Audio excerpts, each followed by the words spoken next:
जिंदगी क्या किसी मुफलिस की कबा है जिसमें हर घड़ी दर्द के पैबंद लगे जाते हैं। जिंदगी क्या किसी भिखारी का लबादा है जिसमें हर घड़ी दर्द के नए नए थेगड़े लगे जाते हैं। जिंदगी ने तो चाहा था कि तुम सम्राट बनो। जिंदगी भिखारी का लबादा नहीं है, लेकिन जिंदगी भिखारी का लबादा हो गई है। तुमने उसे भिखारी का लबादा बना दिया। जिंदगी सम्राट पैदा करती है और आदमी भिखारी हो जाता है। सभी सम्राट की तरह पैदा होते हैं और मरते भिखारी की तरह।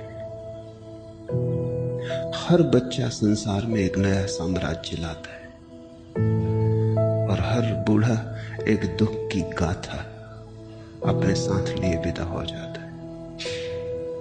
जिंदगी का कुल जोड़ दुख हो जाता है। जिंदगी की भूल नहीं है, जीने के ढंग में भूल है। जीने का ढंग ना आया, गलत ढंग से जिए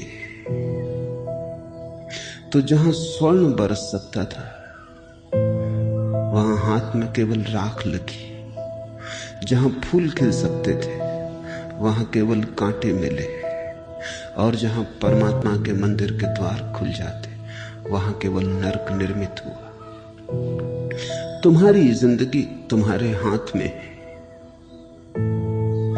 जिंदगी कोई निर्मित घटना नहीं है, अर्जित करनी होती है।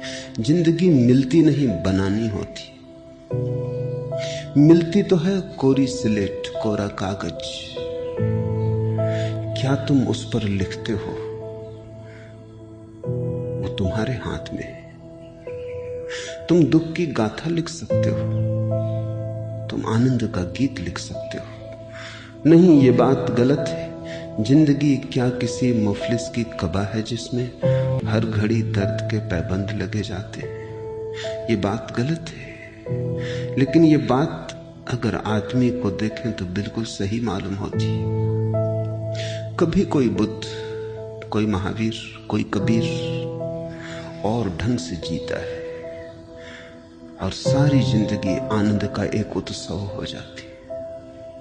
कबीर ने कहा है, खूब जतन से ओढ़ी कबीरा, ज्यों की त्यों धर देनी चतरिया। जतन, खूब जतन से। कितने होश से तुम जीवन को जीते हो, कितने जतन से, उस पर ही निर्भर करेगा। अगर दुखी हो तो ध्यान रखना जतन से नहीं जी रहे हो। दुख बढ़ता जाता है तो ध्यान रखना गलत दिशा पकड़ ली है। किसी और को दोष मत देना, क्योंकि किसी और को दोष देके कोई कभी बदल ना पाया।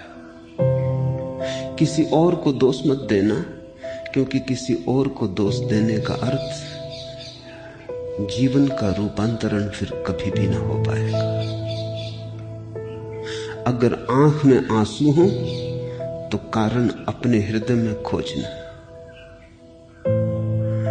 कौन रोता है किसी और की खातिर ए दोस्त, सबको अपनी ही किसी बात पर रोना आया। अगर ओंठों पे मुस्कुराहट हो तो भी कारण भीतर है, आंखों में आंसू हो तो भी कारण भीतर है। जिसने देखा कि कारण बाहर है वही अधार्मिक है। जिसने ये बात समझ ली कि मेरी जिंदगी में जो भी घट रहा है वो मेरा ही कृत्य है, वो मेरे ही होश और जतन या बेहोशी और गैर जतन का परिणाम है, वह व्यक्ति धार्मिक हो गया।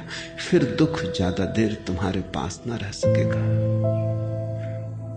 फिर तुम अचानक पाओगे एक क्रांति शुरू हुई, कल तक जो एक मुफलिस की कबा थी, एक भिखारी का वस्त्र थी, वही एक सम्राट का स्वर्णिम वस्त्र बनने लगी। कल तक जहां सिवाय कंकड़ पत्थर के कुछ भी न मिला था, वही हीरे जवाहरात उपलब्ध होने लगे। जहां से तुम गुजरे हो वहीं से बुद्ध भी गुजरते, पर देखने की आंख अलग अलग है, होश का ढंग अलग अलग है। दो तरह से आदमी जी सकता है। एक ढंग है ऐसे जीने का कि जैसे कोई नींद में जीता हो, मूर्छित जीता हो, चला जाता हो भीड़ में धक्के खाते, न तो पता हो कहां जा रहा है, न पता हो क्यों जा रहा है, न पता हो कि मैं कौन हूं। भीड़ में धक्के खा रहा हो और चला जा रहा हो, रुकना मुश्किल हो इसलिए चला जा रहा हो। रुककर भी क्या करेंगे, रुककर भी क्या होगा, इसलिए चला जा रहा हो। कुछ करने को नहीं है इसलिए कुछ किए जा रहा हो। एक तो जिंदगी ऐसी है बेहोश, और एक जिंदगी होश की है कि प्रत्येक कृत्य सुनियोजित है और प्रत्येक कृत्य सुविचारित है और प्रत्येक कृत्य के पीछे एक जागरण है, जानते हुए किया गया है, अनजाने नहीं किया गया, अचेतन से नहीं निकला है, अंधेरे से नहीं आया है, भीतर के होश से पैदा हुआ है। मूर्छा से हुआ कृत्य पाप है, बेहोशी से पैदा हुआ कृत्य पाप है, फिर चाहे संसारों से पुण्य ही क्यों ना कहे, क्योंकि कृत्य कहां से पैदा होता है, इससे उसका स्वभाव निर्मित होता है। लोग क्या कहते हैं ये बात अर्थपूर्ण नहीं है। राह पर तुमने एक भिखारी को दान दे दिया, लोग तो कहेंगे पुण्य किया, लेकिन अगर दान मूर्छा से निकला है, होश से नहीं निकला, तो पुण्य नहीं है, पाप है। तुमने दान अगर इसलिए दे दिया है कि 4 लोग वहां देखते थे और प्रशंसा होगी, दान किसी करुणा से नहीं आया है बल्कि अहंकार से आया है, तो पाप हो गया। तुमने अगर इसलिए दे दिया है कि देने की आदत हो गई है, इंकार करते नहीं बनता, देने में प्रतिष्ठा जुड़ गई है, इंकार करते नहीं बनता। लोग जानते हैं कि तुम दाता हो, मूर्छा से हाथ खीसे में चला गया और तुमने दे दिया। न तो देखी उस आदमी की पीड़ा, न देखा उस आदमी के मांगने का प्रयोजन। जैसे शराब में नमस्त कोई जाता हो बेहोश और दान दे दिया हो, सुबह याद भी ना रही तो पुण्य नहीं हुआ। कृत्य का गुण तय होता है तुम्हारे भीतर कहां से कृत्य आया। अगर होश में आया हो तो उठना बैठना भी पुण्य हो जाता है, और अगर बेहोशी में आया हो तो प्रार्थना और पूजा भी पाप हो जाती है। मूल उद्गम असली सवाल है, कहां से आ रहा है कृत्य। जो कृत्य मूर्छित वही पाप, जो कृत्य जागृत वही पुण्य।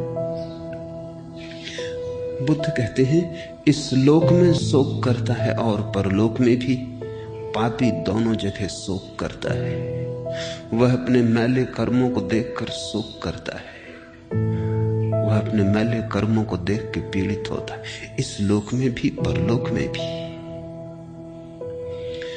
पापी के जीवन को हम थोड़ा समझें, क्योंकि वही अधिकांश में हमारा जीवन है। पाप का अर्थ है मूर्छा। तो जब मूर्छा में तुम कुछ करते हो, उस घड़ी मूर्छा के कारण कुछ भी उपलब्ध नहीं होता। मूर्छित को कैसे कुछ उपलब्ध होगा? जैसे एक आदमी बेहोशी में बगीचे से गुजर जाए, फूल सुगंध बांटते रहेंगे पर उसे ना मिलेगी। सूरज की किरणें नाचती रहेंगी पर वह नाच उसके लिए हुआ ना हुआ बराबर है। बगीचे की सुगंध, बगीचे की ठंडी हवा उसे घेरेगी, उसे छुएगी, लेकिन वो होश में नहीं। वर्तमान में जो नहीं है वो उत्सव से वंचित रह जाएगा, और जो होश में नहीं है वो वर्तमान में नहीं हो सकता। वर्तमान में होना और होश में होना एक ही बात को कहने के दो ढंग हैं। तो पापी कभी जी ही नहीं पाता, केवल जीने की योजना बनाता है। या जो जीवन उसने कभी नहीं जिया उसकी स्मृति को संजोता है, या जो जीवन वो कभी नहीं जिएगा उसकी कल्पना करता है, सपने निर्मित करता है, लेकिन जीता कभी नहीं, क्योंकि जीना तो अभी और यही है। तो पापी जीवन से ही वंचित रह जाता है। ध्यान रखना, बुद्ध ये नहीं कह रहे हैं जैसा कि साधारण धर्म गुरु कहते हैं कि पापी दुख पाता है क्योंकि उसने पाप किया, परमात्मा उसे पाप का फल देगा। बुद्ध की परमात्मा को बीच में लाने की प्रवृत्ति नहीं है। बुद्ध तो ये कह रहे हैं कि पापी इस लोक में भी और उस लोक में भी सुख से वंचित रह जाता है, और सुख से वंचित रह जाना दुख है। आनंद से वंचित रह जाना पीड़ा है। महोत्सव से वंचित रह जाना महानर्क में पड़ जाना। कोई नर्क में डालता नहीं, न ही कोई दंड दे रहा है, न ही कोई तुम्हारे कृत्यों का लेखा जोखा रख रहा है। लेकिन पापी के जीने का ढंग ऐसा है कि वो चूक जाता है, और जो इस लोक में चूक जाता है वो परलोक में भी चूकेगा, क्योंकि चूकने की आदत मजबूत हो जाती। तुम थोड़ा ख्याल करो, तुम कभी वर्तमान में होते हो, भोजन कर रहे होते हो लेकिन मन कहीं और, प्रार्थना कर रहे होते हो लेकिन मन कहीं और, सिर झुक रहा होता है मंदिर में लेकिन तुम वहां नहीं। अगर कभी परमात्मा आए भी तुम्हें खोजते हुए तो तुम घर पर ना मिलोगे, तुम घर पर कभी हो ही नहीं। अगर वो तुम्हारी प्रार्थना सुन ले, और मैं जानता हूं बहुत बार उसने तुम्हारी प्रार्थना सुनी, हर बार सुनी, लेकिन जब भी वो आता है तुम्हें घर नहीं पाता, तुम कहीं और हो। तुम्हें खुद ही पता नहीं कि तुम कहां हो, तुम्हारा कोई पता ठिकाना नहीं, तुम्हें खोजे भी तो कहां खोजे। तुम ऐसे ही हो जैसे किसी मेहमान को निमंत्रण दे आए हो, और जब मेहमान घर आता है तो तुम्हें घर पाता ही नहीं। मेजबान कभी घर मिलता ही नहीं। जीवन को तुम खोजते हो, जीवन तुम्हें खोज रहा है। इस बात को थोड़ा ठीक से समझ लो। तुम जीवन को खोज रहे हो, जीवन तुम्हें खोज रहा है, और तुम जीवन को खोजने में ही गंवा रहे हो। खोजने की जरूरत नहीं, जीवन मिला ही हुआ है।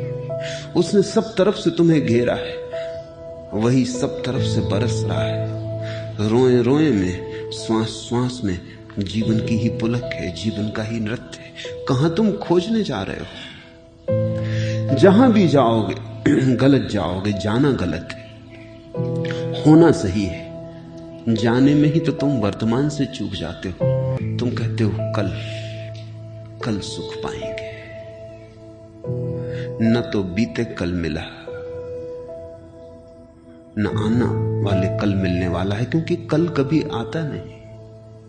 आता हुआ लगता है, सदा आता है, लगता है आया आया, आता कभी नहीं। जो आता है वो आज है, जो आता है वो अभी है। इस क्षण को तुम कल के लिए मत स्थगित कर देना। जिसने आज को जीने के लिए कल पे छोड़ा वही पापी है। तब फिर ऐसा मन अतीत की स्मृतियां करता है, और बड़े मजे की बात यह है कि तुम जिन बातों की स्मृतियां करते हो उन बातों में भी तुम मौजूद न थे।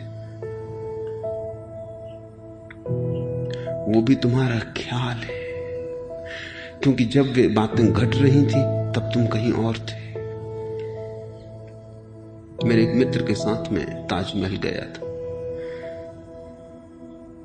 3-4 घंटे हम वहां थे, पूरे चांद की रात थी, लेकिन वो ताजमहल को न देख पाए क्योंकि उनको फोटो लेने थे। मैंने उनको कहा भी कि फोटो तो तुम्हारे घर गांव में ही मिलते थे, बिकते थे, इतने दूर आने की जरूरत न थी। और जो फोटो बाजार में मिलते हैं वो ज्यादा बेहतर फोटोग्राफरों ने लिए। तुम सिक्खड़ हो, तुम्हारे फोटोग्राफ का मतलब भी क्या? पर वो बोले कि नहीं, घर चल के शांति से देखेंगे। ताजमहल सामने,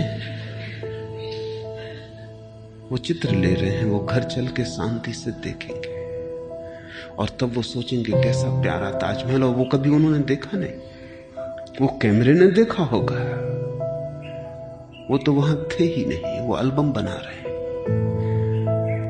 तुम कभी ख्याल किए कि तुम पीछे लौट लौट कर देखते हो बचपन कितना प्यारा था, पर बचपन में तुम वहां थे कि ताजमहल के फोटो लिए? कोई भी बच्चा वहां नहीं है, वो जवानी के सपने देख रहा है, वो बड़े होने की कामना कर रहा है, वो जल्दी जल्दी बड़ा हो जाना चाहता है क्योंकि उसे लगता है बड़े बड़ा आनंद लूट रहे। बड़ों के पास शक्ति है, सामर्थ्य है, मेरे पास कुछ भी नहीं। वो जल्दी में है, वो जल्दी बड़ा होना चाह रहा है। छोटे बच्चे खड़े हो जाते हैं कुर्सियों पर, अपने बाप से कहते हैं हम तुमसे बड़े हैं। वो बड़े होने की कामना उनमें गहरी हो गई। छोटे बच्चे सिगरेट पीने लगते हैं सिर्फ इसलिए कि सिगरेट बड़े का प्रतीक है, बड़े पी रहे हैं उसको, वो ताकतवर आदमी का सिंबल है, उसका प्रतीक है। बच्चे सिगरेट पीने लगते हैं क्योंकि उससे अकड़ मालूम होती है कि वो भी बड़े हो गए। मैं एक गांव में ठहरा हुआ था, सुबह सुबह घूमने गया था। एक छोटे बच्चे को मैंने आते देखा, इतनी सुबह, और बच्चा इतना छोटा है, 6-7 साल से ज्यादा का ना रहा होगा, और उसका ढंग ऐसा कि मैं भी देखता रह गया। हाथ में एक छड़ी लिए था, बड़े बूढ़े की तरह चल रहा था, और उसने छोटी सी मूछ भी लगा रखी थी। जब मैंने उसे गौर से देखा तो वो भाग के एक वृक्ष के पीछे छिप गया। मैं उसके पीछे गया तो अपने घर में चला गया। मैं उसके पीछे उसके घर पहुंचा। उसने जल्दी से अपनी मूछ निकाल के खीसे में रख ली। मैंने पूछा कि मामला क्या है, तू कर क्या रहा है? उसके पास कोई उत्तर नहीं है, शायद उसे भी पता नहीं है। बड़े होने का ढोंग कर रहा है, बड़ा होने की आकांक्षा जग गई है। छोटे होने में पीड़ा है, सभी बड़े होना चाहते हैं। यही बच्चा कल बड़ा होकर बचपन की बातें करेगा कि बचपन स्वर्ग था। उस स्वर्ग के केवल चित्र लिए, वो स्वर्ग कभी जिया नहीं। बूढ़े हो जाओगे तब तुम जवानी के चित्रों का एल्बम देखोगे। वो जवानी भी तुमने कभी जी नहीं,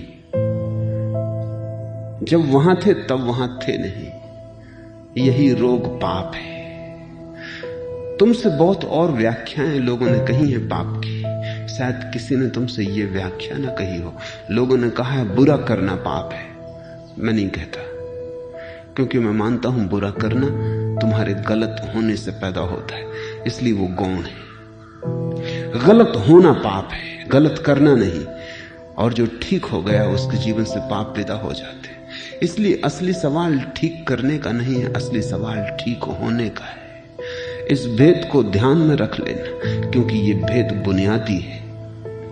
अगर तुम गलत को ठीक करने में लग गए तो तुम जन्मों जन्मों तक गलत को ठीक करते रहोगे। गलत ठीक ना होगा, क्योंकि तुम गलत हो, वहां से और गलतियां पैदा होती रहेंगी। ये तो ऐसा ही है जैसा एक शराबी आदमी है, वो शराब पीना तो बंद नहीं करता, संभल के चलने की कोशिश करता है।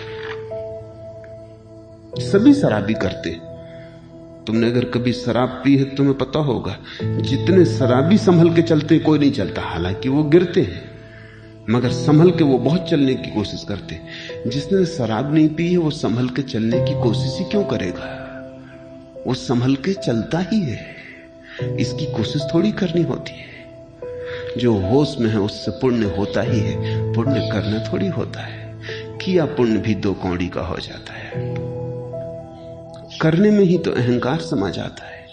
जो होश में है उससे पुण्य ऐसे ही होता है जैसे बुद्ध कहते हैं, गाड़ी के पीछे चाक चले आते हैं, आदमी के पीछे छाया चली आती है। जो गलत है, बेहोश है, उससे पाप भी ऐसे ही होता है जैसे गाड़ी के पीछे चाक चले आते हैं। गाड़ी गुजरती है तो चाक के निशान रास्ते पर बन जाते हैं, वो अपने आप हो जाते हैं। तुम निशानों को पहुंचने में मत लग जाना, क्योंकि गाड़ी चलती ही जा रही। तुम निशान पहुंचते जाओगे, गाड़ी नए रास्ते पर नए निशान बनाती चली जाएगी। तुम छाया से मत लड़ने लगना, क्योंकि जब तक तुम ही नहीं खो गए हो, छाया कैसे खो जाएगी? जब तुम ही खो जाओगे तभी छाया खो जाएगी। बड़ी पुरानी कथाएं हैं जिनमें यह कहा है कि ज्ञान को उपलब्ध व्यक्ति की छाया नहीं बनती। उसका यह मतलब नहीं कि वो धूप में चलता है तो उसकी छाया नहीं बनती। उसका मतलब यही है कि ज्ञान को उपलब्ध व्यक्ति का कोई कृत्य नहीं रह जाता, सिर्फ अस्तित्व रह जाता है। वो होता है और उसका होना इतना महिमावान हो जाता है कि उसकी कोई रेखा नहीं छूटती। पुण्य की रेखा भी नहीं छूटती, क्योंकि जिसकी भी रेखा छूट जाए वही पाप हो गया। कृत्य बनता ही नहीं, कर्म होता ही नहीं। इसी को कृष्ण ने गीता में कहा है कि जब तुम फलाकांक्षा छोड़ दोगे तो तुम्हारा कर्म अकर्म हो जाता है, जैसे हुआ ही नहीं। जैसे पानी पर किसी ने लकीर खींची, खींच भी न पाई और मिट गई। पाप का अर्थ है इस ढंग से जीना कि जहां तुम हो वहां तुम नहीं हो, कहीं और, सदा कहीं और। बूढ़े हो जाओगे तब जवानी की सोचोगे, जवान हो गए तब बचपन की सोचोगे। जब तुम मरने की घड़ी से घिरोगे मृत्यु की सैया पर, तब तुम्हें जीवन की याद आएगी। ये बात विरोधाभासी लगती है मगर बड़ी सच है। बहुत लोग मर के ही पाते हैं कि जिंदा थे। जिंदगी में उनको कभी इसका पता ना चला, मरे तभी उनको अनुभव हुआ, अरे जिंदा थे। बहुत लोग जब चीजें हाथ से छूट जाती हैं तभी होश से भरते हैं कि अरे हाथ में थी और चली गई। ये बड़ी आश्चर्य की बात है। और जब तक हाथ में नहीं आती कोई चीज तब तक भी वो काम ना करते, और जब हाथ से छूट जाती है तब भी याद करते, और जब हाथ में होती है तब उनके जैसे जीवन के द्वार बंद हो जाते हैं। यही पाप है। बुद्ध कहते हैं इस लोक में भी शोक करता है और परलोक में भी। पापी दोनों जगह शोक करता है। वो यहां भी चूक रहा है, वहां भी चूकेगा, क्योंकि चूकने का अभ्यास निरंतर गहन होता जा रहा है। तुम ये मत सोचना कि तुम्हें स्वर्ग मिल सकता है। मिल सकता होता तो अभी मिल सकता था। तुम ये मत सोचना कि स्वर्ग कल मिलेगा और मरने के बाद मिलेगा, क्योंकि स्वर्ग तो चारों तरफ मौजूद है, अभी और यहीं। इसी क्षण स्वर्ग वर्षा है तुम्हारे चारों तरफ, तुम्हें चारों तरफ से घेरा है स्वर्ग ने, पर तुम मौजूद नहीं हो। और तुम अगर आज मौजूद नहीं हो तो कल मरने के बाद तुम कैसे मौजूद हो सकोगे? मौजूद होने का कोई अभ्यास ही नहीं। मरने के बाद भी तुम वही होगे जो तुम हो। इसी को तो हम कहते हैं बार बार जन्म लोगे। बार बार जन्म लेने का अर्थ है तुम फिर वही हो जाओगे जो तुम थे। तुम दोहराओगे, तुम पुनरुक्ति करोगे। तुम्हारे जीवन में क्रांति न होगी, पुनरुक्ति होगी। तुम्हारा जीवन रोज रोज नए का आविर्भाव ना होगा, केवल पुरानी राख का जमता जाना। तुम्हारा जीवन अंगार की तरह ना होगा, तुम्हारा जीवन राख के ढेर की तरह होगा। तुम वही वही करते रहोगे जो तुमने पहले भी किया है और भी पहले किया है। तुम अगर आज अचानक तुम्हारी आंख पे पट्टी बांध दी जाए और तुम्हें स्वर्ग में ले जाके छोड़ दिया जाए, क्या तुम सोचते हो तुम सुखी हो जाओगे? इसे थोड़ा विचारना। तुम स्वर्ग में भी सुखी ना हो सकोगे, तुम वहां भी नर्क खोज लोगे, क्योंकि तुम्हें आता ही नहीं उस बात को देखना जो मौजूद हो। अन्यथा तुम स्वर्ग में छोड़े ही गए हो। ये मैं कोई कल्पना नहीं कर रहा हूं, तुम स्वर्ग में छोड़े ही गए हो और आंख पे पट्टी भी नहीं बांधी हुई है।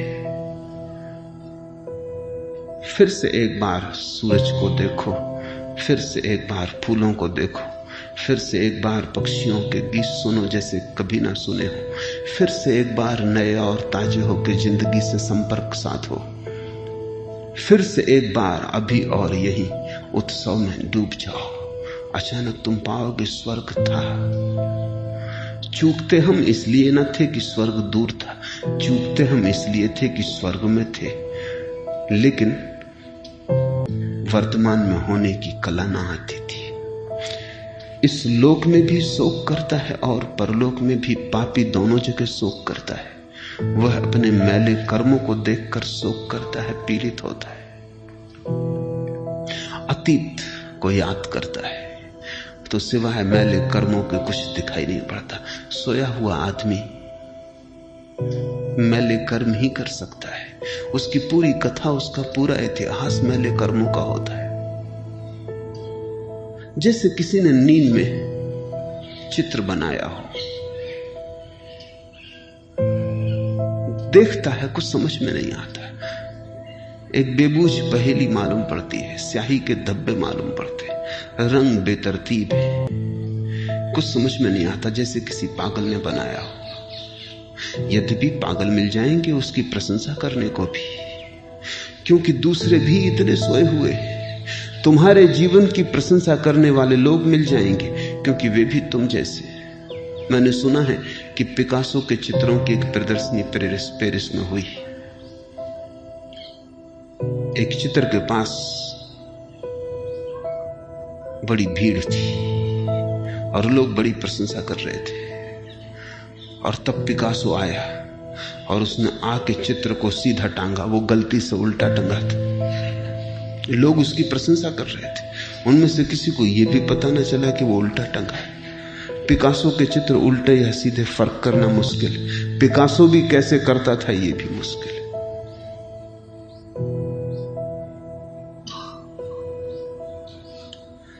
जैसे किसी पागल ने रंग डाले हो। कहा जाता है एक दफे एक अमरीकी करोड़पति ने पिकासो से 2 चित्र मांगे। कितना ही मूल्य देने को वो तैयार था। उसने नया भवन बनाया था, 2 चित्रों की जरूरत थी। पिकासो के पास एक ही चित्र तैयार था। वो भीतर गया, उसने कैंची से उसके 2 टुकड़े कर दिए। उसने लाके दोनों चित्र दे दिए और 2 चित्र के दाम ले लिए।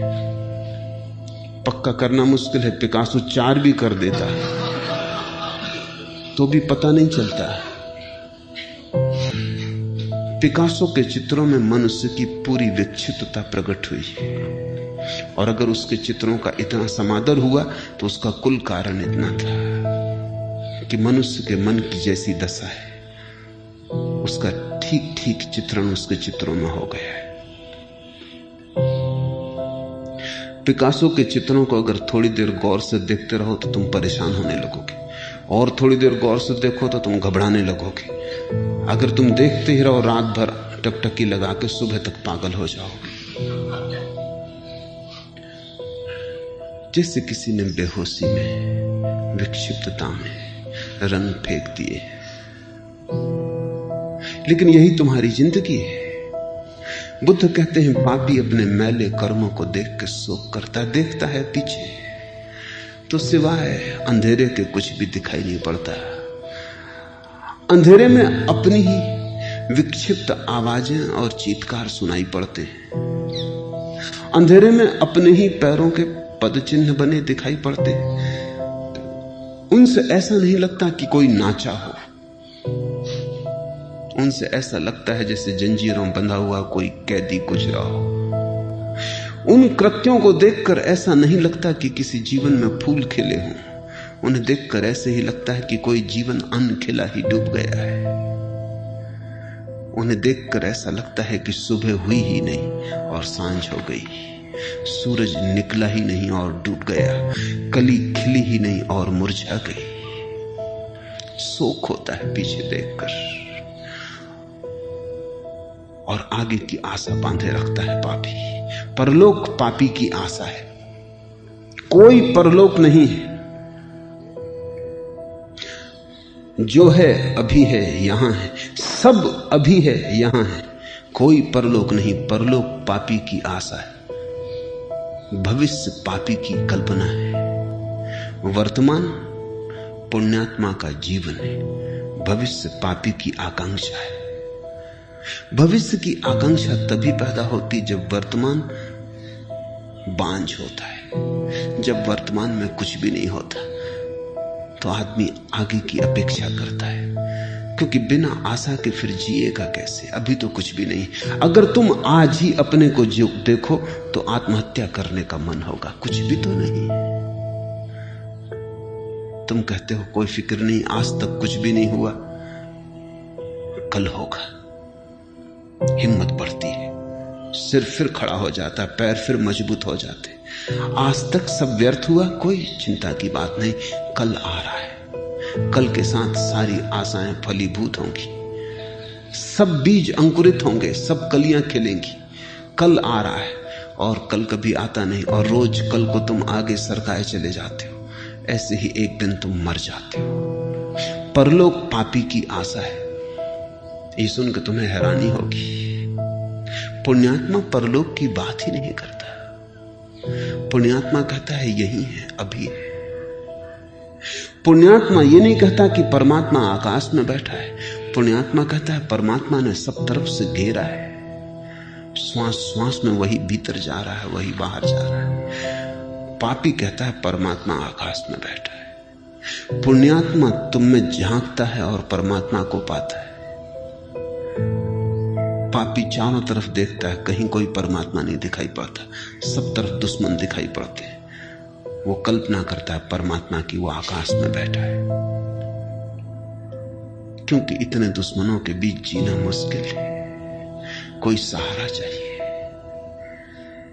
कल्पना में सहारे खोजता है पापी, सत्य में उसके लिए कोई सहारा नहीं है, क्योंकि सत्य में होने का उसे ढंग ही ना आया, उतना जतन ना आया। बस इसी धुन में रहा, मर के मिलेगी जन्नत, तुझको ए शेख न जीने का करीना आया। उसे जीने का करीना ना आया, ढंग ना आया, जीने की शैली ना आई। वो इसी आशा में रहा कि मरेंगे तब जन्नत, तब स्वर्ग होगा। जिसने स्वर्ग को यहां ना पाया वो कहीं भी ना पा सकेगा।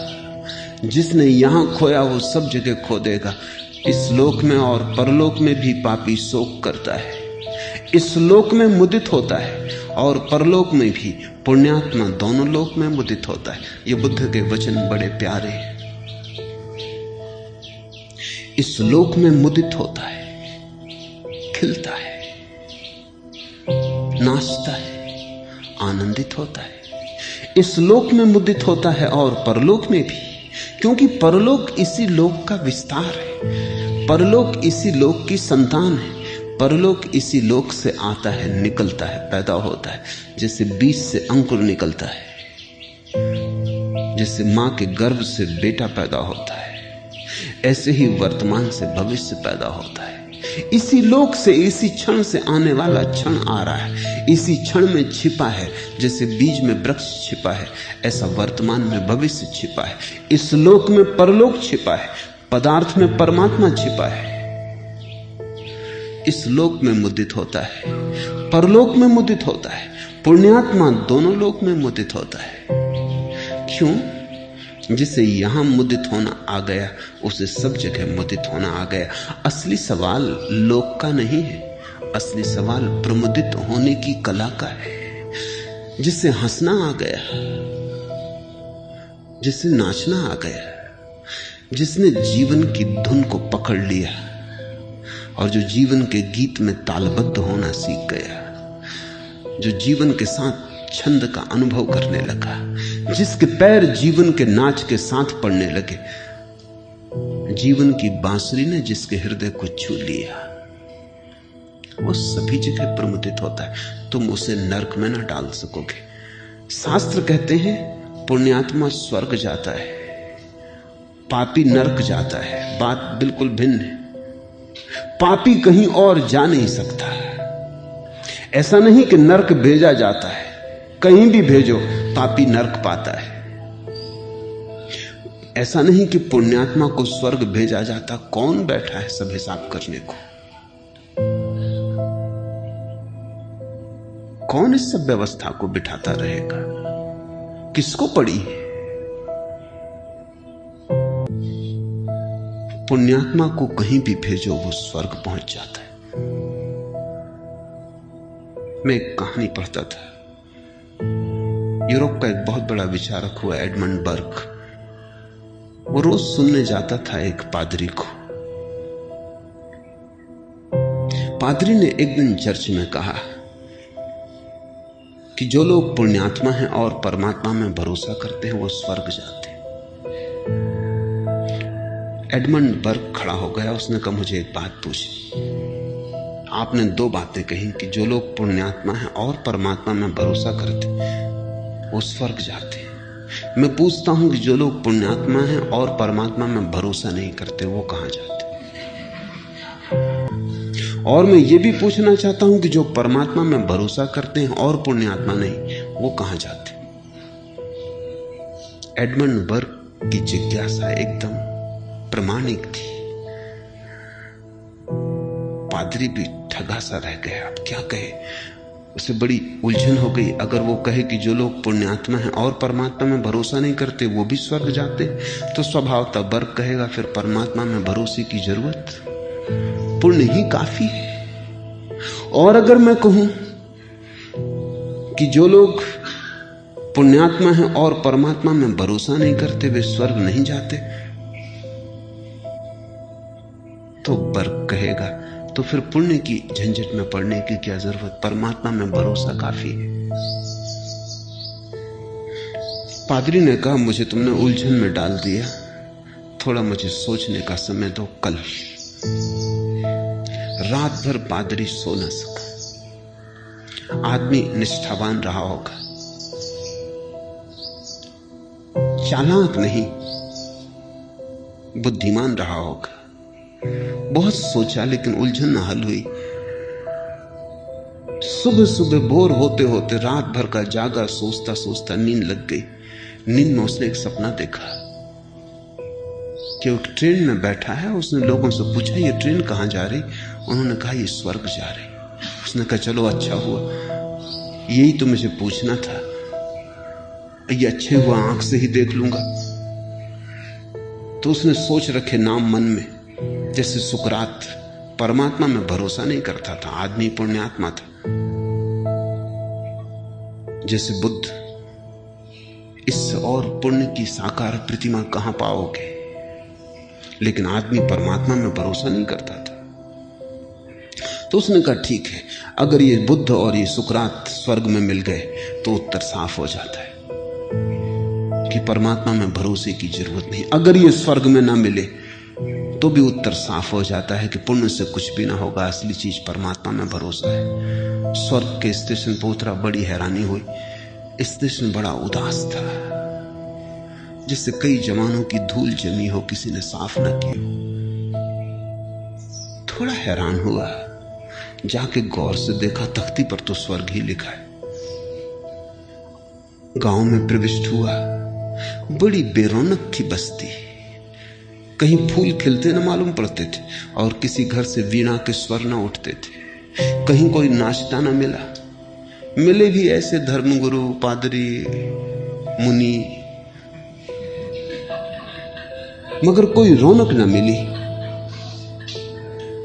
ऐसे जैसे मुर्दे चल रहे हों। कहीं कोई महोत्सव न मिला। जिंदगी ऐसी लगी जैसे कि बोझ हो वहां। उसने पूछा कैसे कि सुकरात, गौतम बुद्ध, लोगों ने कहा नाम सुने नहीं। यहां नहीं, दूसरी जगह नरक में खोजो।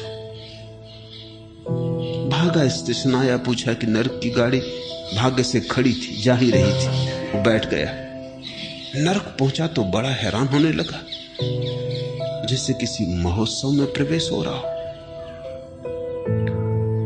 बड़ा स्वच्छ था स्टेशन, जीवन मालूम पड़ता था। फूल खिले थे, गीत बजते थे, लोग चलते थे तो उनके पैरों में गति थी, रौनक थी, रंग बिरंगापन था। जीवन का इंद्रधनुष जैसे खिला था। वो बड़ा हैरान हुआ कि तो कुछ गड़बड़ है, नाम में तख्ती में कुछ भूल चूक हो गई, इसको स्वर्ग होना चाहिए। उसने पूछा कि सुकरात बुद्ध, उन्होंने कहा वो यहां है और नाम में कोई गलती नहीं हुई है। उनके आने से ही ये नरक स्वर्ग हो गया।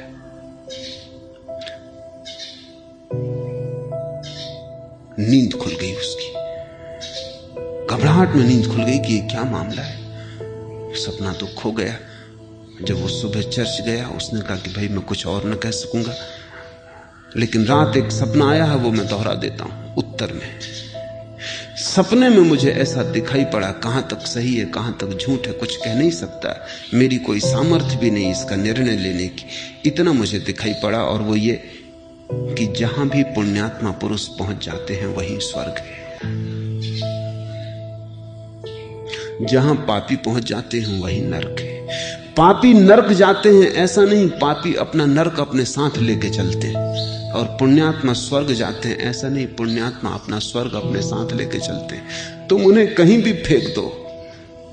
और मुझे भी बात जस्ती है, सपना नहीं सच मालूम होती। बुद्ध को तुम नरक में भी डाल दो तो तुम नरक में न डाल सकोगे, ये असंभावना है। बुद्ध वहां स्वर्ग खड़ा कर लेंगे। बुद्ध अपना स्वर्ग अपने साथ लेके चलते हैं। वो बुद्ध के जीवन की हवा है, वो उनके आसपास चलता हुआ मौसम, उसको तुम उनसे छीन ना सकोगे। नरक बदल जाएगा, बुद्ध ना बदलेंगे। तुम बुद्ध को दुखी नहीं कर सकते, तो तुम नरक में कैसे डाल सकते हो?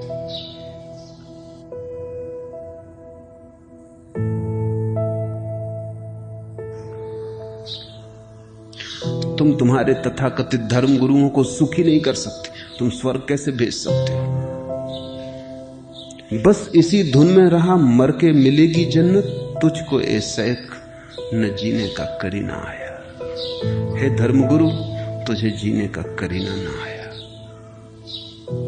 तू इसी आशा में रहा कि मर के मिलेगा स्वर्ग। जिसने जीते जी स्वर्ग न पाया वो मर के कैसे पालेगा? जब जीते जी चूक गए तो मुर्दा होके कैसे पालोगे? स्वर्ग तो होता है तो जीवन से जुड़ता है, मौत से नहीं। स्वर्ग होता है तो जीवन से निकलता है, मौत से कैसे निकलेगा? स्वर्ग मरघटों में नहीं है, स्वर्ग वहां है जहां जीवन नाचता है हजार हजार रंगों में।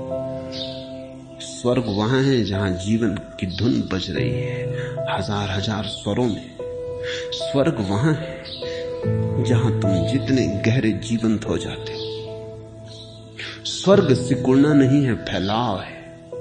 इसलिए हिंदुओं ने अपने परम सत्य को ब्रह्म कहा।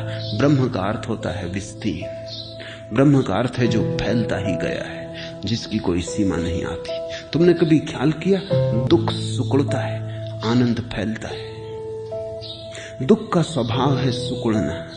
जब तुम दुखी होते हो तब तुम चाहते हो द्वार दरवाजे बंद करके बैठ जाओ, कोई मिलने ना आए, किसी से बात ना करनी पड़े, बाजार ना जाना पड़े। तब तुम अपने को बंद कर लेना चाहते हो, सिकुड़ के पड़ जाना चाहते हो बिस्तर में। अगर बहुत ही दुखी हो जाता आदमी तो मरने की चेष्टा करने लगता है, कब्र में समा जाना चाहता ताकि फिर कभी कोई दोबारा ना मिले, अकेला हो जाऊं। इसलिए दुखी आदमी आत्मघात कर लेता है। लेकिन जब सुख भरता है, जब महासुख उतरता है, जब तुम नाचते होते हो, तब तुमसे कोई कहे घर में बैठो, तुम कहोगे नहीं, अभी तो जाना है, अभी तो बांटना है, अभी तो फैलना है। तुमने देखा महावीर और बुद्ध जब दुखी थे जंगल भाग गए, लेकिन जब आनंदित हुए, जब उतरा अमृत उनके जीवन में, लौट आए वापस बस्ती में। इस पर किसी ने कभी कोई सोचा नहीं कि जब वो दुखी थे तब जंगल भाग गए थे अकेले में। उसकी बड़ी कथाएं शास्त्रों में है कि उन्होंने सब छोड़ दिया और जंगल चले गए। लेकिन इस संबंध में शास्त्र कुछ भी नहीं कहते कि एक दिन उन्होंने जंगल छोड़ दिया और बस्ती में वापस आ गए। वो दूसरी घटना और भी महत्वपूर्ण है, क्योंकि जब आनंद उनके जीवन में उतरा तो बांटने का भाव भी आया। आनंद के साथ आती है करुणा, आनंद के साथ आती है एक अभीप्सा की बांटो, लुटो, जो मिला है उसे दूसरों को दे दो। क्योंकि आनंद का एक स्वभाव है, बांटो बढ़ता है, न बांटो घटता है, लुटाओ बढ़ता है, छिपाओ मरता है। ब्रह्म हमने नाम दिया है परम सत्य को, सच्चिदानंद कहा है और ब्रह्म कहा है। ब्रह्म का अर्थ है जो विस्तीर्ण होता चला गया है, जो कहीं सिकुड़ता ही नहीं, जो फैलता ही चला जाता है, विस्तार जिसका स्वभाव है। जीवन जब तुम्हारा खिलता है तो फूल की तरह फैलता है, सुगंध लुटती है।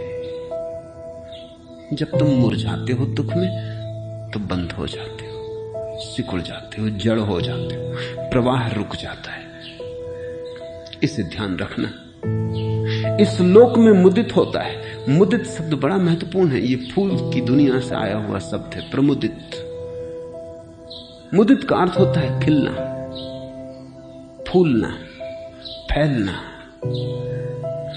इस लोक में मुदित होता है। मुदित शब्द की ध्वनि भी खिलाने वाली है,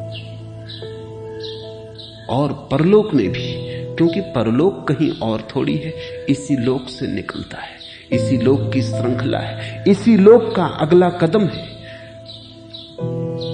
तुम्हारा आध्यात्मिक जीवन तुम्हारे सांसारिक जीवन का ही अगला कदम, तुम्हारा मंदिर तुम्हारे घर का ही अगला कदम है। घर के खिलाफ जो मंदिर है वो मंदिर मंदिर नहीं, संसार के खिलाफ जो अध्यात्म है वो अध्यात्म नहीं, आज के खिलाफ जो कल है वो झूठा है, इस लोक के खिलाफ जो परलोक है वो परलोक सिर्फ तुम्हारी आकांक्षाओं में, सपनों में होगा, सत्य में नहीं है। क्योंकि सत्य में तो सब जुड़ा है। तुम्हारा घर और मंदिर एक ही जीवन यात्रा के दो पड़ाव हैं, संसार और परमात्मा एक ही यात्रा के दो कदम।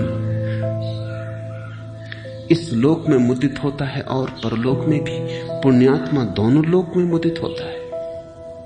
वह अपने कर्मों की विसिद्धि को देखकर मुदित होता है, प्रमुदित होता है। और जब तुम लौटकर पीछे देखते हो, अगर तुम्हारे जीवन के ढंग में रोशनी रही हो, अगर जतन पूर्वक तुम जिए हो, अगर होश पूर्वक तुमने कदम उठाए, तो तुम जब लौट कर देखते हो तो एक प्रकाश से भरी यात्रा, हर कदम पर हीरे जड़े,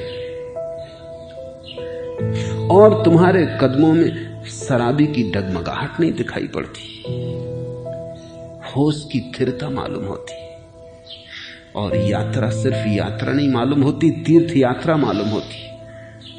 तो लौट के भी पुण्यात्मा प्रमुदित होता है। पीछे भी स्वर्ग था, आगे भी स्वर्ग है, क्योंकि अभी स्वर्ग है। जिसका स्वर्ग अभी है उसके दोनों तरफ स्वर्ग फैल जाता है, और जिसका स्वर्ग अभी नहीं है उसके दोनों तरफ नरक फैल जाता है। इस क्षण में सब कुछ निर्भर है। ये क्षण निर्णायक है। इस लोक में संतप्त होता है और परलोक में भी। पापी दोनों लोक में संतप्त होता है। मैंने पाप किया कह कह के संतप्त होता है। दुर्गति को प्राप्त करवा फिर संतप्त होता है। भले ही कोई बहुत सी संहिता कंठस्थ कर ले, लेकिन प्रमादवश उसका आचरण न करे तो वह दूसरों की गौएं गिनने वाले ग्वाले के समान है और वह सामान्य का अधिकारी नहीं होता।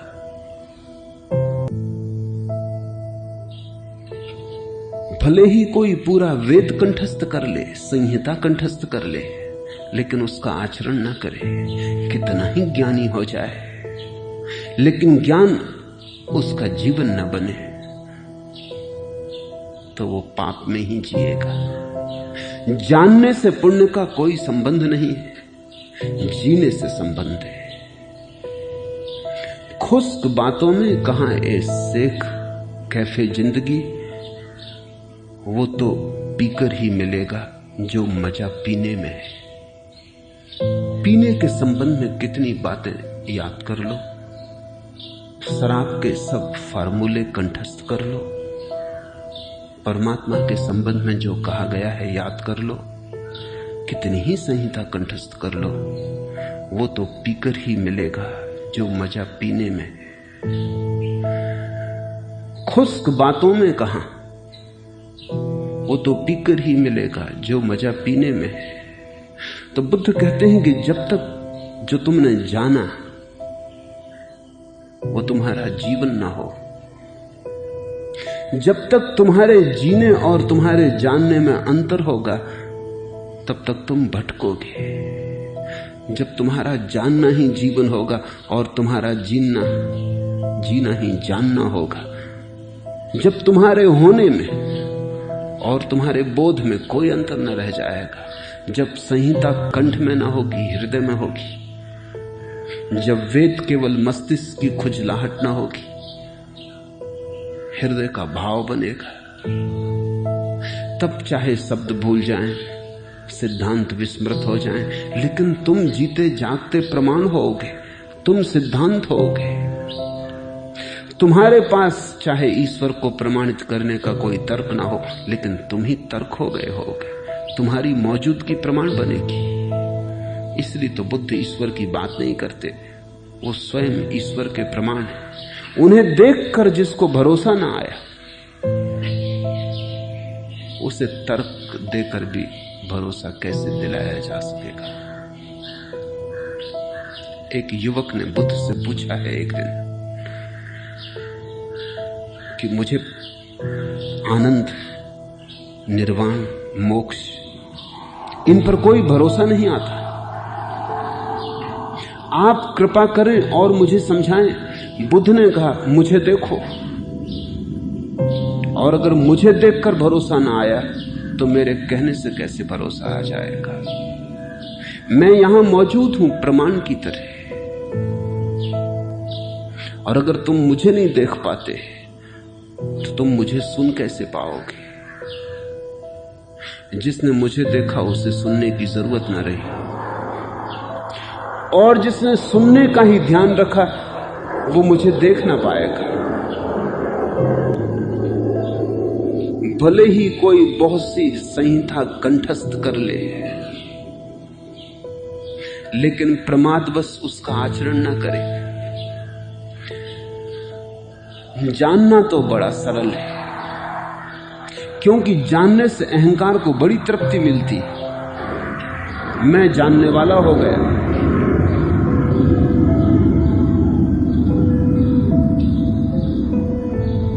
मुझे चारों वेद याद हैं, दूसरे अज्ञानी हैं, मैं ज्ञाता हूं। जानने में एक अकड़ है, एक अहंकार है, प्रमाद है। इसलिए तुम पंडित को बड़ा अकड़ा हुआ पाओगे। अकड़ कोड़ी है, नपुंसक है, भीतर कुछ भी नहीं है, लेकिन पंडित को तुम बड़ा आंकड़ा पाओगे। वो सब तरफ कहे बिना कहे घोषणा करता है कि मैं जानता हूं। जानने से तो अहंकार कटता नहीं, बढ़ता है। जीने से गिर जाता है। जो परमात्मा के रास्ते पर या सत्य के रास्ते पर एक कदम भी चलेगा वो झुकने लगेगा। जो शास्त्र के रास्ते पर लाख कदम भी चले, झुकना तो दूर रहा और भी अकड़ जाएगा। शास्त्र खोपड़ी को और भी भर देते हैं, मिटाते नहीं। शास्त्र हृदय से और दूर कर देते हैं, पास नहीं लाते। शास्त्रों में सत्य नहीं मिलता किसी को। शास्त्रों से तो और अहंकार मजबूत हो जाता है। भले ही कोई बहुत सी संहिता कंठस्थ कर ले, लेकिन प्रमादवश उसका आचरण न करे तो वह दूसरों की गौएं गिनने वाले ग्वाले के समान। बड़ा प्यारा प्रतीक है। इससे ग्वाला तुम्हारे गांव भर की गौओं को इकट्ठा करके जंगल ले जाता, दिन भर चराता है, गिनती रखता है, लौटा लाता है, कहता है 500 गौएं चरा के लौटा। तो एक गौ तुम्हारी नहीं है, उसमें सब दूसरों की है। वेद कितने ही सुंदर हों, दूसरे की गौएं हैं। उपनिषद कितने ही सुंदर हों, दूसरे की गौएं। तुम्हारा क्या है? ग्वाले ही बने रहोगे, मालिक कब बनोगे? शब्द सीख लेने से आदमी ग्वाला ही रह जाता है। और गौएं कितनी ही हों, अपनी एक भी नहीं, सब उधार, सब दूसरों की। लेकिन ग्वालों में भी अकड़ होती। अगर एक ग्वाला 100 गौएं रखता है और दूसरा ग्वाला 500, तो 500 वाला ज्यादा आंकड़ा रहता। वो कहता तू है क्या मेरे सामने? 100 गौएं चराता, मैं 500 चराता। मगर गौएं सब दूसरों की हैं, 100 हो कि 500 हो। तुम चतुर्वेदी हो कि त्रिवेदी कि द्विवेदी, इससे क्या फर्क पड़ता है? गौएं सब दूसरों की। अपनी कोई एक भी गाय हो तो ही जीवन को पुष्ट करती है, तो ही उसका दूध तुम्हें मिल सकता है, तो ही तुम उसके मालिक हो। वो दुबली पतली हो, दीन दरिद्र हो, अपनी हो, तो भी किसी की स्वस्थ। स्वीडन से आई गाय के मुकाबले भी बेहतर है।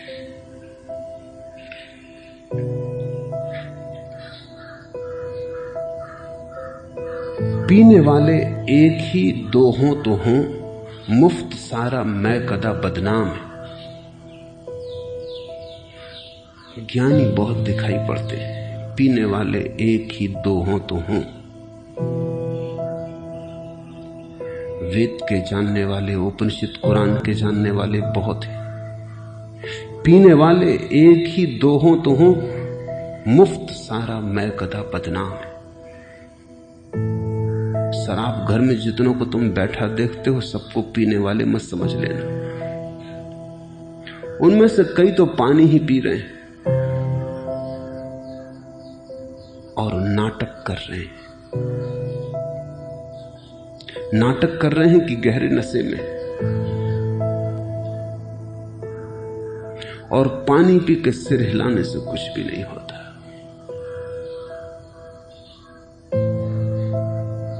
ज्ञान के मैखाने में सत्य की शराब जहां बिकती मिलती, वहां पीने वाले बहुत मुश्किल से कभी एक दो मिलेंगे, क्योंकि पीने वाले को मिटना पड़ता है। वो रास्ता खतरनाक है, जोखम का है, जुआरी का है। तो बहुत से तो केवल पीने का बहाना करते, डगमगा के चलते, नाटक करते। पंडितों को गौर से देखना, शराब कभी पी ही नहीं।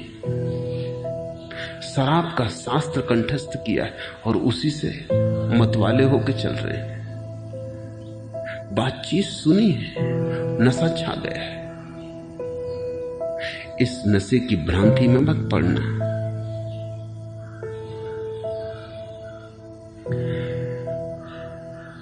जो दूसरों की गौएं गिनने वाले ग्वाले के समान है, वह सामान्य का अधिकारी नहीं हो सकता। इस शब्द को थोड़ा समझ लेना जरूरी है। भारत के पास दो शब्द हैं, ब्राह्मण और श्रमण। कभी ब्राह्मण शब्द बड़ा अनूठा था। उसका अर्थ था जिसने ब्रह्म को जाना, लेकिन फिर शब्द गिरा, पतित हुआ। फिर उसका अर्थ इतना ही हो गया कि जो शास्त्रों का जानकार है, ब्राह्मण कुल में पैदा हुआ है। ब्रह्म के जानने से उसका कोई संबंध न रहा। वो शब्द पतित हो गया, उसका अर्थ खो गया। उद्दालक ने अपने बेटे श्वेतकेतु को कहा है कि ध्यान रख, हमारे घर में बस कहलाने वाले ब्राह्मण पैदा नहीं हुए, हमारे घर में सच में ही ब्राह्मण पैदा हुए। तो तू याद रखना, कहीं तू ये मत समझ लेना कि तू ब्राह्मण कुल में पैदा हुआ इसलिए ब्राह्मण हो गया। ब्राह्मण होना पड़ेगा। ब्राह्मण कुल में पैदा होने से कोई ब्राह्मण होता है? ब्रह्म को जानने से कोई ब्राह्मण होता है। ब्रह्म के कुल में जब तुम पैदा हो जाओ, जब तक ब्रह्म ही तुम्हारा कुल न हो जाए, जब तक ब्रह्म की कोख से ही तुम पुनरुज्जीवित न हो, पुनर्जन्म न लो, तब तक ब्राह्मण के घर में पैदा होने से कोई ब्राह्मण नहीं होता। लेकिन ये हो गया था। सभी शब्दों के साथ ऐसा ही होता है। तो बुद्ध और महावीर को एक नया शब्द खोजना पड़ा। वो शब्द है श्रमण। वो ब्राह्मण की विपरीत है। श्रमण का अर्थ होता है जिसने श्रम करके अर्जन किया है ज्ञान को, उधार नहीं लिया। जैसे ब्राह्मण के घर में पैदा होकर वेद कंठस्थ नहीं कर लिया है, बल्कि जिसने वेद को जिया और जाना है, श्रम से आया है श्रमण। श्रमण का अर्थ होता है जिसने अर्जित किया है ज्ञान, उधार बासा चुराया नहीं, किसी और की जूठन इकट्ठी नहीं कर ली। वो चाहे जूठन फिर ऋषियों की ही क्यों ना हो, इससे क्या फर्क पड़ता है, जूठन जूठन है।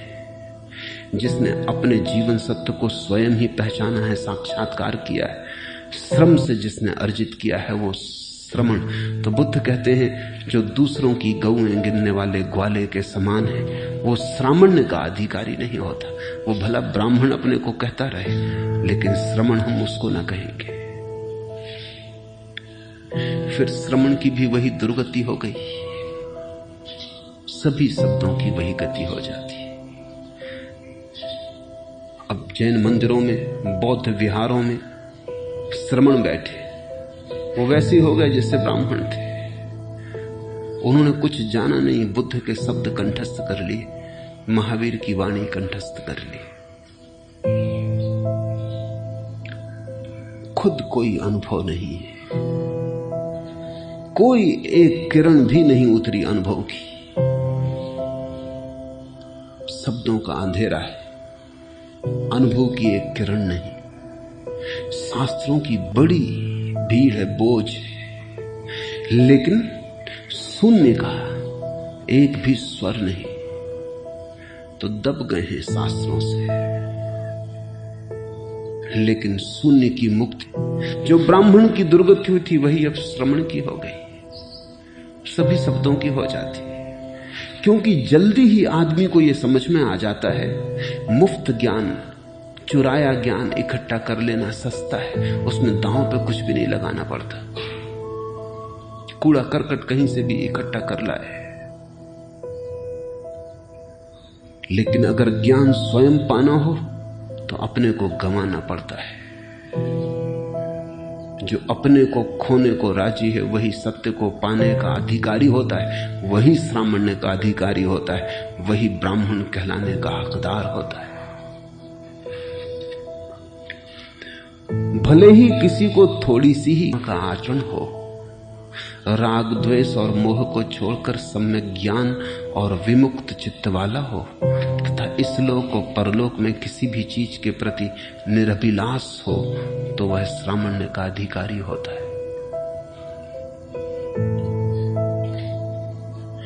लुफ्ते मैं तुझसे कहूं क्या जाहिद,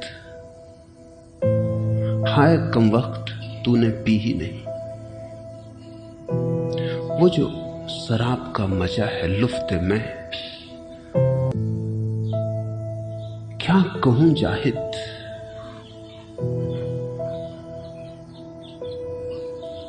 ने पी नहीं। इतना ही फर्क है जानने और जीने में। कितनी ही हम ब्रह्म की चर्चा करें, अगर तुमने भी थोड़ा स्वाद नहीं लिया, बात जमेगी नहीं। कितने ही हम ब्रह्म के चित्र तुम्हारे सामने उभारना चाहें, लेकिन अगर थोड़ी सी तुम्हारे भीतर भी किरण नहीं उतरी, अगर थोड़ी सुबुगाहट तुम्हारे भीतर के बीज ने अनुभव नहीं की, अगर थोड़ा तुम्हारा बीज भी नहीं टूटा, तो तुम समझ ना पाओगे। तुम सो भी गवाही बने, तुम्हारा अनुभव भी कहे कि हां ठीक है। तुम्हारा अनुभव कहे, विचार नहीं। तर्क से तो मैं तुम्हें समझा दूं, लेकिन तर्क से कहीं प्यास बुझी। शब्द से तो मैं तुम्हें भरोसा दिला दूं, लेकिन शब्दों के भरोसे से कहीं पेट भरा है। शास्त्र कितना ही ब्रह्म की चर्चा करते रहे, लेकिन तुम्हें किसी दिन पीनी पड़ेगी ये शराब। तुम्हें भी डोलना पड़ेगा उस नशे में, तुम्हें भी होश हवास खोकर, लोक लाज खोकर, मीरा ने कहा सब लोग, तुम्हें भी पग घुंघरू बांध नाचना पड़ेगा, मतवाला होना पड़ेगा, तो ही उस मदिरा का स्वाद तुम्हें आएगा। आचरण पर जोर इसीलिए है, भले ही किसी को थोड़ी सी ही संहिता कंठस्थ हो या ना हो, वेद सुना हो न सुना हो, लेकिन धर्म का जीवन हो, होशपूर्ण जीवन हो, आनंदपूर्ण जीवन हो, उत्सवपूर्ण जीवन हो, प्रमुदित जीवन हो, राग द्वेष और मोह को छोड़कर, क्यों दर्द के पैबंद लगे जाते हैं।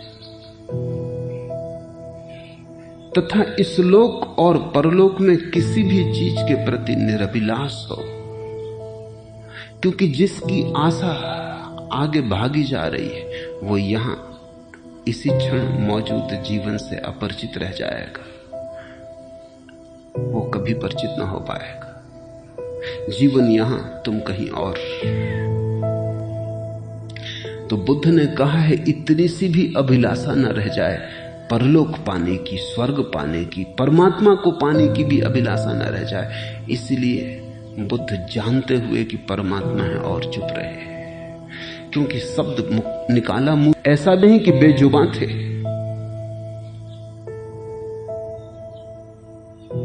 चुप रहे, क्योंकि तुमसे कुछ भी कहो तुम तत्क्षण उसे अपनी वासना का विषय बना लेते हो। अगर मैं ईश्वर के तुमसे गुणगान करूं, तुम्हारा मन कहता है तो फिर ईश्वर को पाना है, चाहे कुछ भी हो जाए ईश्वर को पाके रहेंगे। तुम पूछने आ जाते हो क्या करें जिससे ईश्वर मिल जाए। ईश्वर भी तुम्हारी वासना बन जाता है, जबकि लाख तुम्हें समझाया जा रहा है कि जब तुम निर्वासना हो जाओगे तब ईश्वर अपने आप आ जाता है, तुम्हें उसे खोजने जाना नहीं पड़ता। मोक्ष का अर्थ है जब तुम में कोई अभिलाषा न रहेगी और तुम मोक्ष की ही अभिलाषा करने लगते हो। तमन्ना की आरज़ू क्यों कर कहूं कि कोई तमन्ना नहीं मुझे। अमीर के ये शब्द हैं बड़े महत्वपूर्ण। बाकी अभी है तर्क तमन्ना की आरज़ू, अभी इच्छा एक है बाकी कि सब इच्छाएं छूट जाएं। तर्क तमन्ना की आरज़ू, सब तमन्नाएं मिट जाएं, ये एक तमन्ना अभी बाकी है। क्यों कर कहूं कि कोई तमन्ना नहीं मुझे। इसलिए अभी कैसे कह सकता हूं कि मेरी अब कोई वासना नहीं, एक वासना अभी मेरी शेष है। अमीर ने जरूर बुद्ध को समझ के ये कहा होगा, इतनी भी वासना न रह जाए, ज्ञान की ध्यान की कोई वासना न रह जाए। क्यों? क्योंकि वासना का स्वभाव ही तुम्हें जीवन से वंचित करवाना। वासना का अर्थ है चुकाना, जो यहां था उससे हटा देना। वासना का अर्थ है तुम्हें गैर मौजूद करना, तुम्हें कहीं और ले जाना। और जीवन यहां था, जब जीवन तुम्हारे द्वार पर दस्तक दे रहा था तब वासना तुम्हें किन्हीं और ध्वनियों को सुनने को उत्प्रेरित करती है। वो जो द्वार पर दस्तक पड़ती है वो तुम चूक जाते हो। वासना के शोरगुल में वो जो धीमी सी आवाज प्रतिपल तुम्हारे भीतर से उठ रही है, तुम्हारे परमात्मा की आवाज, तुम्हारी संसार की, कभी परमात्मा की, निर्वाण की, कभी धन की, कभी धर्म की, इससे कोई फर्क नहीं पड़ता। धर्म की वासना उतनी ही वासना है जितनी धन की। मोक्ष की कामना उतनी ही कामना है जितनी कोई और कामना। कामना में कोई भी भेद नहीं है, क्योंकि कामना का मूल स्वभाव जो मौजूद है उससे तुम्हें चुकाना है, और निर्वासना का अर्थ है जो मौजूद है उसमें होना, जो अभी है, जो यहां है, उसके साथ तालमेल बिठा लेना, उसके साथ स्वरबद्ध हो जाना, छंदोबद्ध हो जाना। इस क्षण के पार तुम न जाओ, लेकिन तुम उसके जीवन में हो, होशपूर्ण जीवन हो उसका, जागृत। तो वेद जानने की जरूरत नहीं, क्योंकि तुम स्वयं वेद हो जाते हो। तुम जो बोलोगे होगा वेद, तुम जो कहोगे होगा उपनिषद। उठोगे, पैदा हो जाएंगी भगवत गीताएं, बैठोगे, कुरान जन्म जाएंगे, क्योंकि तुम्हारे भीतर परमात्मा छिपा है। किन्हीं ऋषियों ने उसका ठेका नहीं लिया है। तुम ऋषि होने की क्षमता लेकर पैदा हुए हो। अगर तुम न हो पाए तो तुम्हारे अतिरिक्त तो कोई और जिम्मेवार नहीं रह जाए, और फूल न खिल पाए तो किसी और को जिम्मेवार मत ठहराना। तुम्हारे अतिरिक्त न तुम्हारा कोई मित्र है और न कोई शत्रु। तुम्हारे अतिरिक्त न तुम्हें कोई मिटा सकता, न कोई बना। तुम्हारे अतिरिक्त न कोई दुख है, न कोई सुख। तुम ही नरक हो तुम्हारे, तुम ही स्वर्ग। ऐसा बोध तुम्हारे भीतर जन्मे तो श्रामण्य का अधिकार मिलता है। आज इतना ही।